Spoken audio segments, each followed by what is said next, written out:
嘅墨西哥世界盃，法國隊就得到幸運女神嘅眷顧。一開始，巴西就被捧成大熱門，着住黃色衫嘅巴西隊仍然係踢出佢哋嘅招牌波。球來球往，結果係落到去加拉加嘅腳下。龍門呢係鞭長莫及。巴西隊對晉級決賽係充滿信心，但係法國就戰戰兢兢，照賽前嘅部署慢慢打。羅斯高改變咗方向，彈咗落柏天尼嘅腳下，射入攀平。柏天尼曾經3次被選為歐洲足球先生，可謂實至名歸。巴西換入10號嘅薛高係加強攻力，為個波俾佢白蘭高，白蘭高將個波係帶入去禁區裏面。球證咧係俾唔俾12碼咧？睇白蘭高嘅樣咧，就即刻可以知道球證係判罰12碼。碧斯面對薛高，救到啊！薛高簡直唔相信，一時間係唔能夠接受呢個事實。時間1分1秒咁過，法國隊卒之係打破僵局。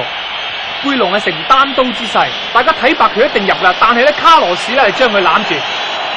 今次輪到巴西，慶幸係冇知道，球證係冇理會到法國隊嘅抗議，結果係和局中場，要射12碼決勝。對法國嚟講，已經係有上屆嘅慘痛經驗，今次係不容再失。蘇古迪斯。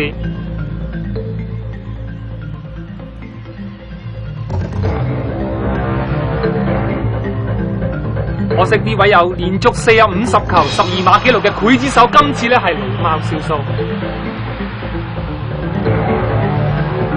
柏天尼都有類似嘅紀錄。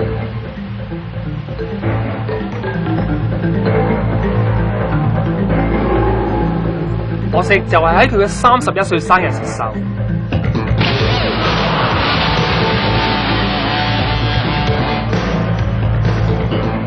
輪到薛沙。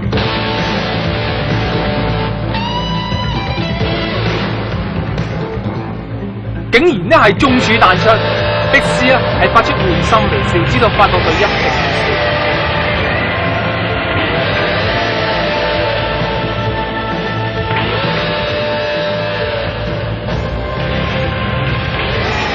最後一球啦，結果費蘭迪斯係射入奠定勝利嘅一球。